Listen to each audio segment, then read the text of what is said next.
من بخوا ji salî 1999 de mangî 12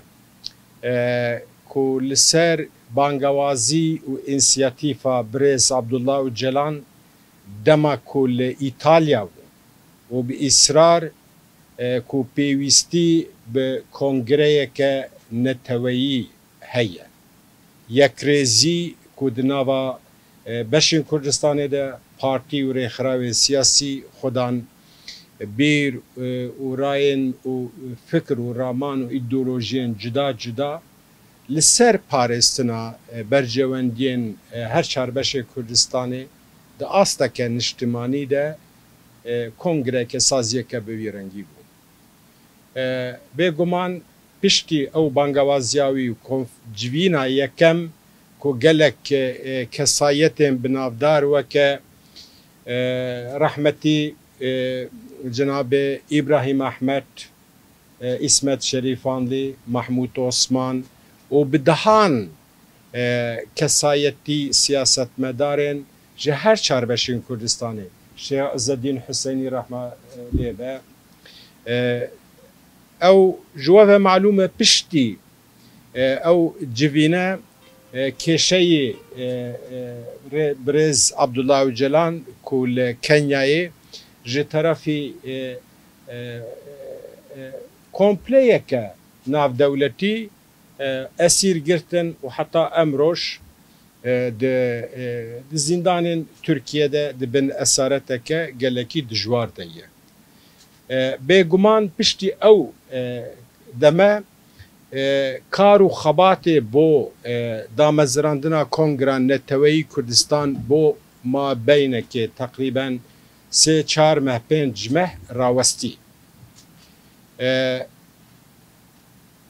Hevdîtina parêzerên Birêz Öcalan li İmralî ku cara yekem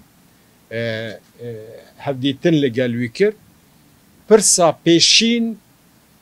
ku ji parêzerê xwe kiribû gelo Kongra Neteweyî di çi astê de ye hate damezirandin an na û pêwîst e demildest ev kongre bi beşdarbûna hemû partî û rêxistinên siyasî û civakî Kurdistanî ku bête damezirandin.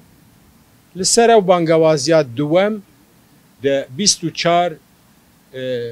5 1990 de ev kongre hate damezirandin. Bi beşdarbûna teqrîben 600-700 nûnerên her çarbeşî Kurdistanê li diasporayê de. Di mangî gulan de me 25 cemîn salwergera dameziranda kenekê me pîroz kir. Li başûr jî bû li gelek deverên din de pêk hat. 25 sal e ku bo yekrêzî pêkanîna yekîtiya neteweyî bo parêstina bercewendî û destkeftiyên gelê Kurdistanê ev kongre kar û xebatî xwe dike. Bêguman dem dem kar û xebat tekoşîna bo yekrêziyê û yekîtiya neteweyî berz bû dem dem jî lawaz bû. Wa diyar e ku konjüktûrê siyasî konjüktûrê civakî li her çarbeşin û şert û zirûfên rojhilata naverast û siyaseta navdewletî konjüktûra siyasî ya navdewletî tê guhertin. Li ser van guhertina bêguman dem derfet zemîn û bingehê bo yekrêziyê ziyatır dibe. Belam heta em roj ew armanc û Müslüman, Hristiyan, Êzîdî, Zerdeştî, Yaresan, Kakayî û heta colekan jî ku li Kurdistanê voheye. Temsîliyeta ku Kongreyê Neteweyî Kurdistan bike civaka Kurdistan bi hemû şêwazê xwe, bi partiyên xwe, bi rêxistinê xwe, saziyên xwe, bi kesayetiyên xwe, ronakbêr, rewşenbêr, hêzên ya jî olên û ayînên cuda cuda weke ku mejmar em dixwazin ku bi wî rengî be. Azadiya fikir û raman ku her kes kare dibin sîwana kenekê de baweriyê xwe biparêze, ola xwe lê xwedî derkeve, sazî û kesayetî heta radeyekê jî de ku eşîrên Kurdistanê ku bi şertê li dijî gelê xwe îxanet nekiribe, li destê wî di xwîna Kurd de tune nebe, li gel dijmin dewletên dagerker hevkariyê neke. Ew kesayan jî hedefî me ne ku bête bin sîwana kirin. Em roj 38 partî û rêxistinên siyasî gelek saziyên civakî, kesayetî, ronakbîr, rewşenbîr, akademisyen, nivîskar bi hemû şêwazên hunermend ku dibin sîwana kenekê de bicî bûye. Bêguman dê destpêkê di dema min xweste ez bibêjim di salên 2000 de hin alozî û kêşe û gengeşî di nava terefên siyasî Kurdistanî de be, çi di asta beşî de, çi jî di asta partî û rêxistinê. Ew sebebeke sereke bû ku heta roja îro em negîştine. Belam rewşa Kurdistanê li her çarbeşan piştî bi taybet piştî salên 2010 yani jî 2003 ku li başûrê Kurdistanê ku derfeta sîstema federal ku bête holê di magazona federalî de yani yasayên giştî yê hikûmeta ya jî dewleta Iraq de statûyeke fermî di asta federalî li başûrê Kurdistanê hatî. Ev derfeteke rewş hate guhertin. Piştî salên 2010 jî de ku ew pêla Bihara Erebî ku li tevaya Rojhilata Naverast û Bakurê Afrika de ku rû da û de dawî de salê 2011 ku li bûyerên ku li Sûriye û derketina hêza Daişê û hêzên îslamî fundamentalîst û cîhadîst ku bi hemû şêwazî li başûrê Kurdistanê ku ji we ve malûm e dipêre li Rojavayê Kurdistanê, Şingal, Kobanê efo û heta Musil û deverên din ew bû kêşeyeke mezin. Bû kêşeyeke mezin. Kurd bi parêstina xwe li dijî êrîşên wan grûpên wiha pêmijûl bû. Lewra duan salan de kar û xebatê Kongreya Neteweyî weke ku pêwîst ku karibe hin derfet û îmkana pêk werîne heta dereceyekê lawaz bû. Belam piştî salê 2012 de li ser daxwaza gelek terefan rêkeftineke heger çendîn nefermî bû jî di orta rahmetî Mam Celal de Celal Talabanî, Birêz Mesûd Berzanî û Birêz Abdullah Öcalan ku şêwazekî pêwendî û têkiliyê ku heta derfet û îmkan hebe Kongreyê Neteweyî hîn berfirehtir bibe, hîn temsîliyetekî wê xurttir derkeve holê. Ji ber ku li başûrê Kurdistanê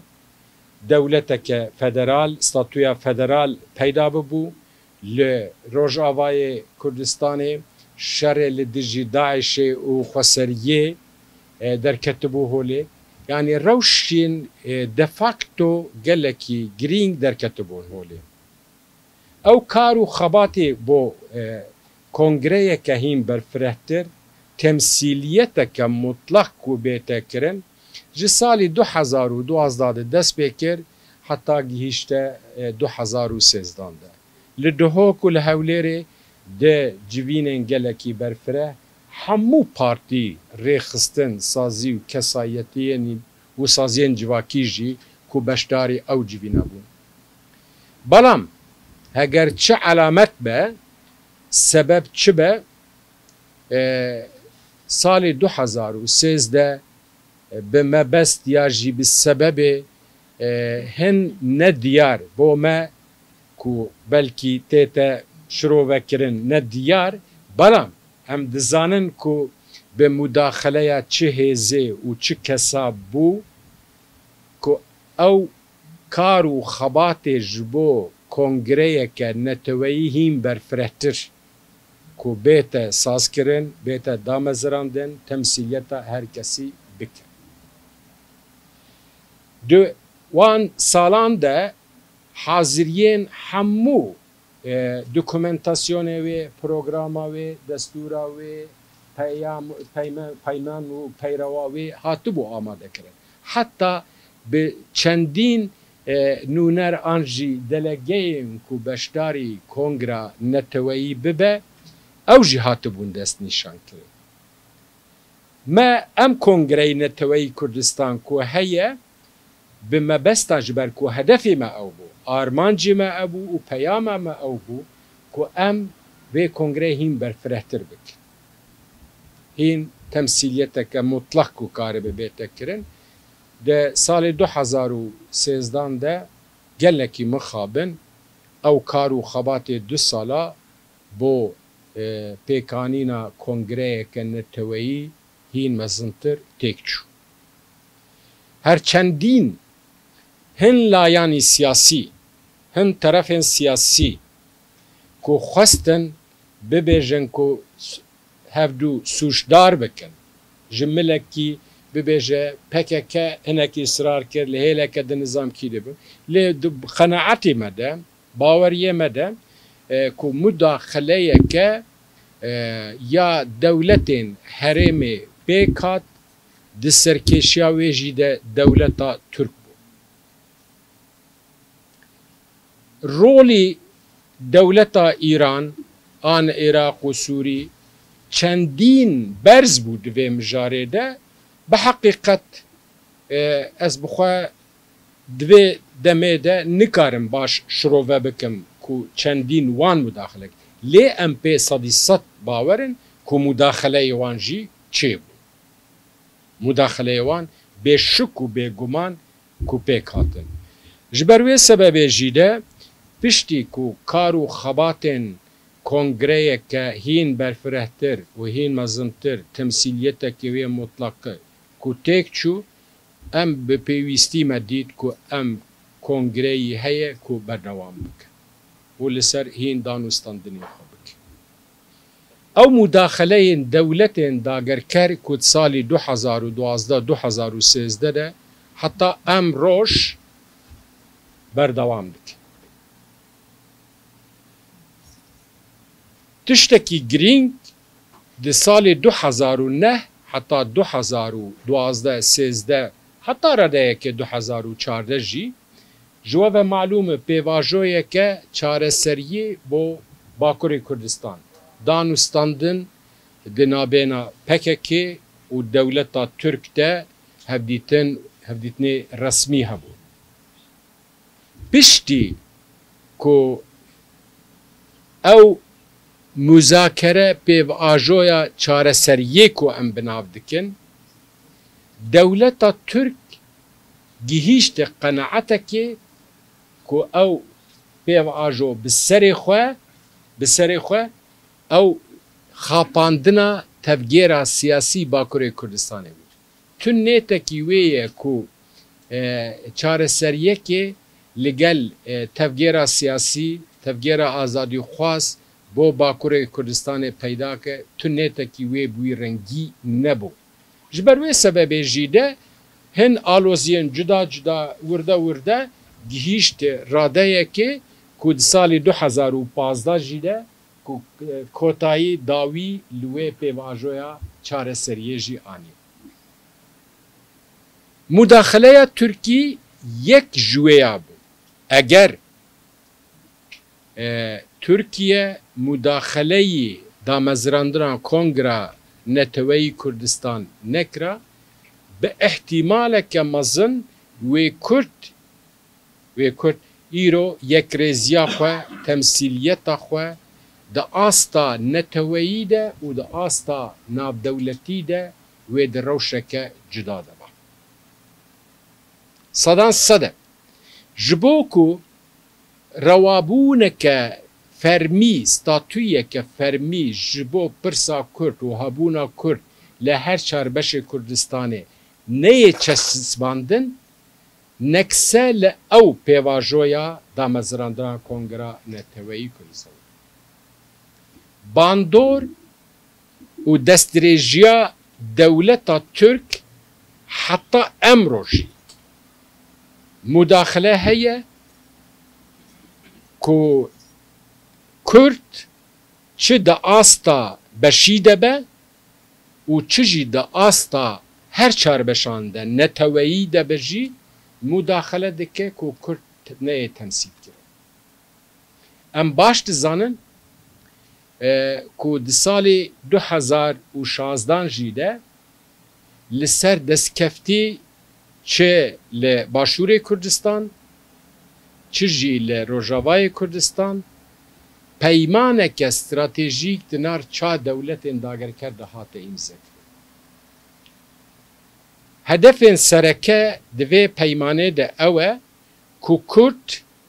bercewendiyê Kurd ku neyên parêstin, hebûna Kurd derfet û destkeftiyên Kurd ku têk biçe, peydakirina statûya fermî li Başûrê Kurdistanê ji holê bête rakirin, statûya de facto li Rojavayê Kurdistanê bi rengekî ku têk bibin. Ev peyman di nav salê 2016 de di nav çar dewletên dagerker de ev peyman hatiye imzekirin. Em baş dizanin li kîjan devereke cîhanê dibe, li welatê me jî dibe, dema yekrêzî û pêkayîna yekîtiya neteweyî ku bête çesbandin bi serkeftî bête holê, hêzeke ku karibe li hemberî milletekî weke Kurd û Kurdistaniyan ne mümkün e ku dagerkeriya xwe berdewam bike. Ji ber wê sebebê jî de mudaxeleya dewletên herêmê ye ku çima pêk natiye. Di qenaeta me de ku yê dibin bandora hin dewletên herêmî de heta em roj bi şêwazên cuda, bi sebebên cuda ku zemîneke realîzmê heqîqetê têde tune ye ku çima nayên bin sêwana Kongra Neteweyî Kurdistan. Mîsalan bibêjim, yek ji wan argomana ye ku bandora PKK heye ya jî PKK di nava çi hêzê de be yekrêzî û pêkanîna yekîtiya neteweyî ku pêk naye. Baş e. Pirsa me ew e salê 2013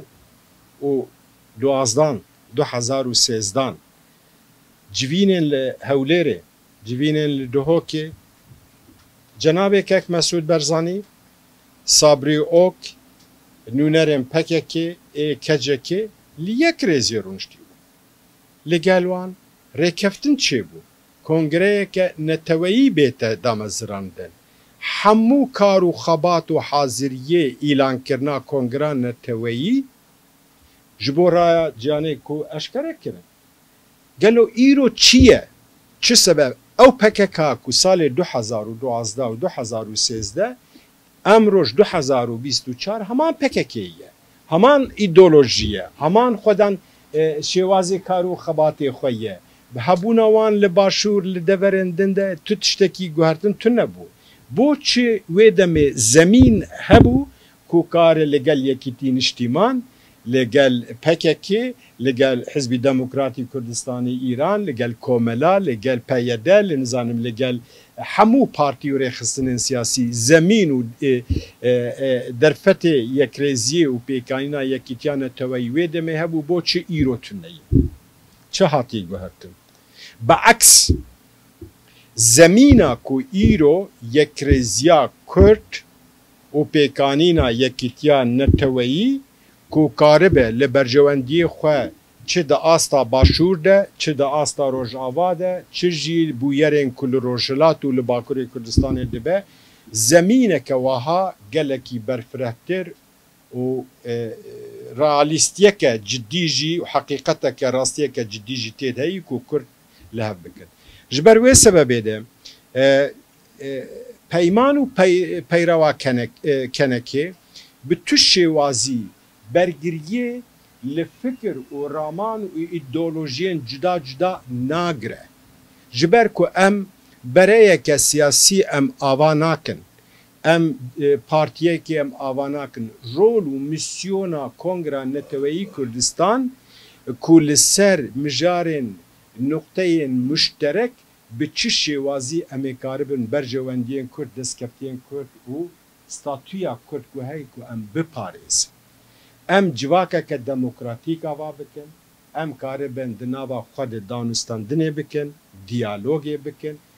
Ew kesên ku xwedan fikrên cuda, îdeolojiyên cuda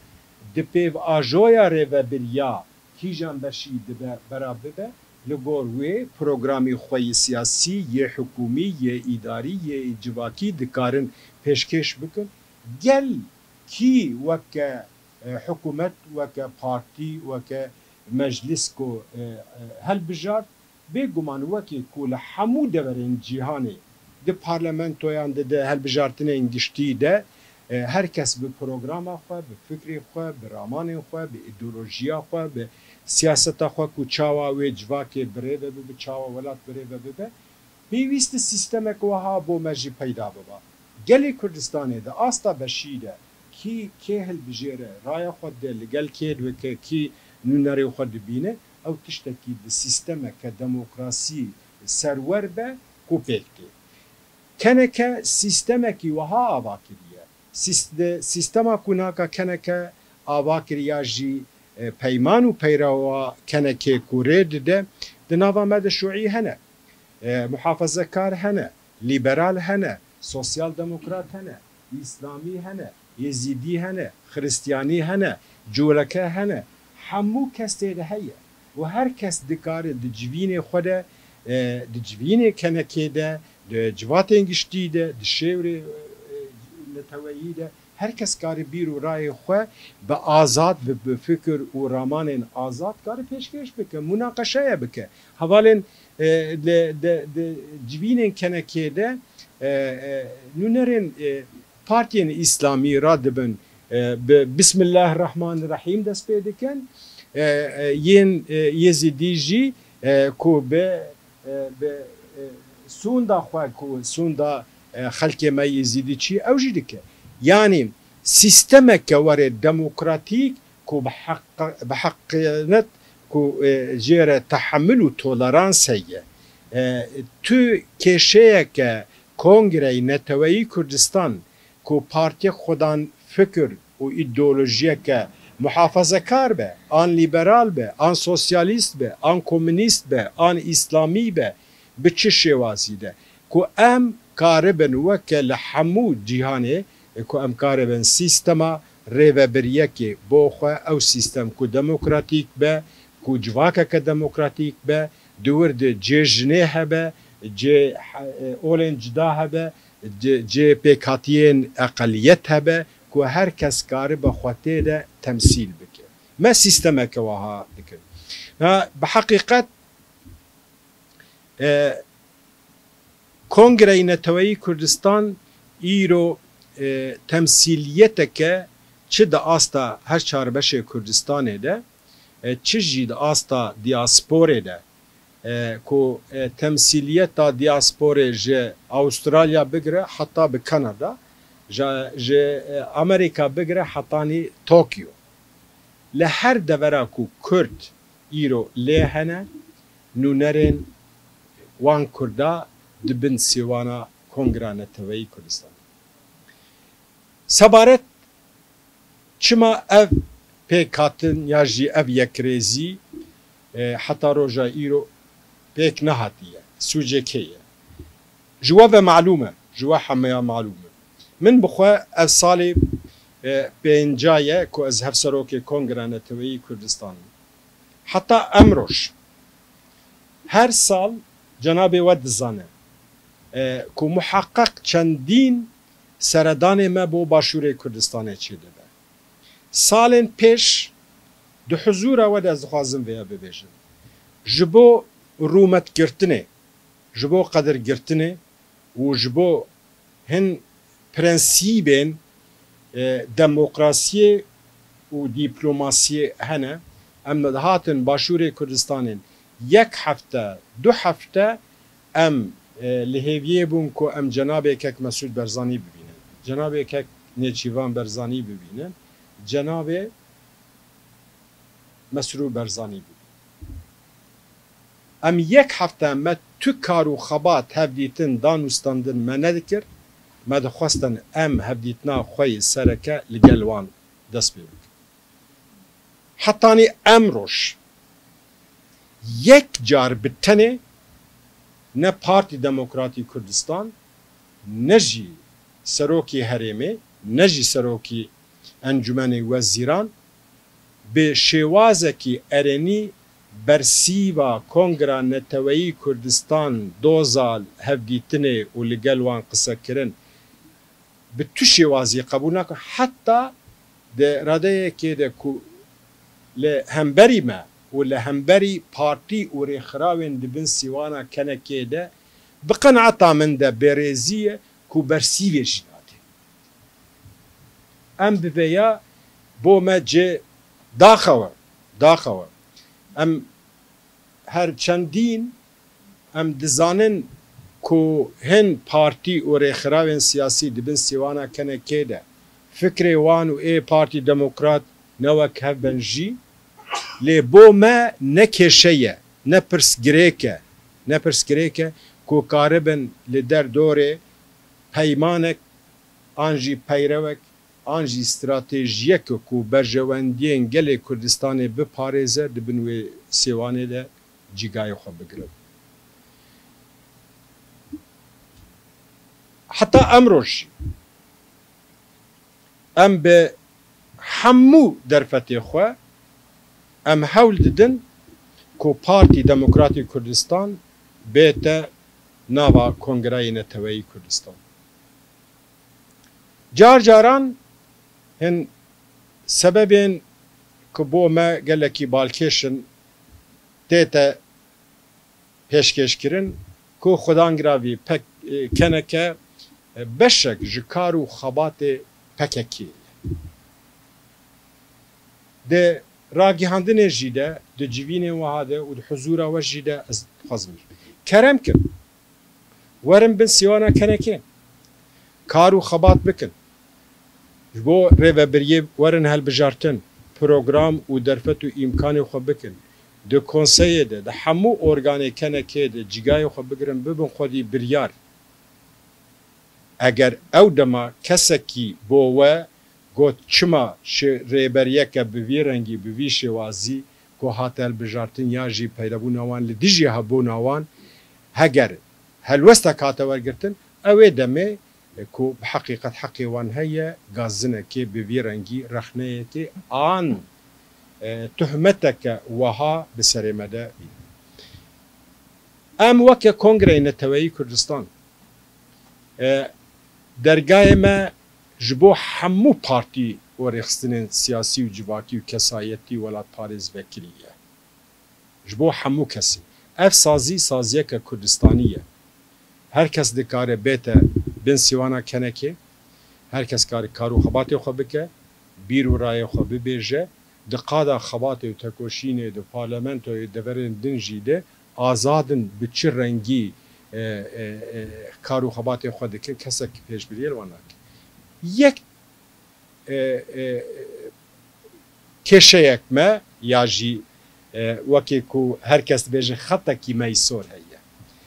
em bi şertê ku li dijî dagerkeriyê be dagerkeriya Kurdistanê xetay meysor e duwem ku em li gel dijmin li gel dagerkera li dijî bercewendiyên neteweyî Kurdistanî hevkariye nekin. Mixabin tabloya ez şirovê nakim tabloya ku îro li Kurdistanê hûn hemû ji min zanatirin têgiştirin û ev beşa hûn li vî beşê welatê me em dijîn dagerkeriya dewleta Türk ku beşeke mezin ji xaka me ji başûrê Kurdistanê îro dibin kontrola wê de. Evaya cê xemgîniyê ye daxewe hani bi heqeqet war ye. Ji ber vê sebebê jî hewalanin wê heta dawî dergahê me yê Kongreyê Neteweyî Kurdistan ji hemû partiyan re ji hemû rêxistinên siyasî re saziyên civakî re kesayetî kesên welat parêz kesên ku bi heqîqet li hemberî gelê xwe tu sûcek û sûcdariyek nekiriye dergahê me bo wan vekiriye. Min dixwastim bibêjim yanî ez gotina îxanetê gotina ku bi heqîqet nelayîqî Kongreyê Neteweyî Kurdistan di qiseyê xwe de ez naxwazim bînim ser ziman ez naxwazim wê jî bibêjim lê hevalan bangewaziya Kongreyê Neteweyî Kurdistan ew e ji bo yekrêziyê ji bo pêkanîna yekîtiya neteweyî ji bo nîrên koledariyê û dagerkeriyê sed salan li her çarbeşê Kurdistanê azadbûn û rizgarbûna Kurdistanê kar û xebatê dike. Berjewendiyên her çarbeşa li kîjan beşî derfetek, firsetek, qezencek, statûyek bibe em weke yê hemû Kurdistanê dinasin. û bi hemû şêwazî em piştgiriyê lê dikin û em lê bi xwedî derkevin. Destkeftî, desthilatdarî, statûya ku li başûrê Kurdistanê ya hemû gelê Kurdistanê ye em weke Kongreya Neteweyî Kurdistan li wê jî bi xwedî derdikevin. Ji ber vê sebebê jî de ez naxwazim dirêj bikim ku eger deqeyên dawî de ya jinî saetan dawî de eger pirsê hevala hebin têbîniyeke Kurd şiroveyeke hebe sersera û serşava ez dixwazim berî ku ez kotayî bînim ji we ve malûm e sebebek ji sebebê hatina şanda kenekê û ya min bixwe bo başûrê Kurdistanê ji we ve malûm e ku di 18 mangî îlonê de berpirsê ofîsa kenekê baregeha kenekê li Hewlêrê tûşî êrişeke teroristî bû şehîd ket dehê mehê dehê mangê Temmûzê piştî neh meha wê dest bi celseyê dadkeriyê ya jî dadwariyê bihata kirin mixabin em şandeke navdewletî û ez bi xwe jî weke hevserokê kenekê zê beşdarî celseyên mehkemê bibama lê îdara mehkemê bi saetên dawî de deqeyên dawî de ku şandên hiqûqnasa ji Amerîka hatibû ji İngiltere hatibû ji Fînlandiya hatibûn saziyên parêstina mafê mirova hatibûn ku bişopînin rewşê bi sebeba ku yek tuhmetbaran mihamiyê wî hazir nebûye ew celse tecîl kir. Avê te pazdeh mehê pazdeh mehê jî em careke din em çûn beşdar bûn di destpêkê de gotin me her mihame peyda nekiriye ji ber wê jî careke din cara duwem celseya pêvajoya mehkemê tecîl kirin. Em bihêvîne ku di rojên pêş de wê ev celse wê prosesa mehkemê wê berdewam bike em ê jî bişopînin. Li ser wê me hin şik û gumanê me li ser pêvajoya mehkemê hebû tev ku hetanî ku mehkeme qerar nede encam nede em tu spekülasyona di derheqa mehkemê de نه دپستنین نجی رخنه دکن پیو آجویا محکمه جلسه کو بریو بچه دلیل و بلگین و کو لبر رستوانن کو حمو تشتیه امیل هیویا انجام دانا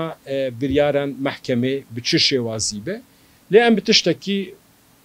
باورن اگر باندوره که سیاسی لسر پیو آجویا محکمه چه ببه اما في محكمة من رد بكن اما يحول بدن كو محكمة للدبرة كدن لكيجان ولا تكيدن بالأوروبا دبل كيجان دبرة جياني ده كو بآوايا كي حقوق كو زميني خو ببينه كو الجور حقوق بيتدار زاندن والجور حقوق انجام بيتداين امريكا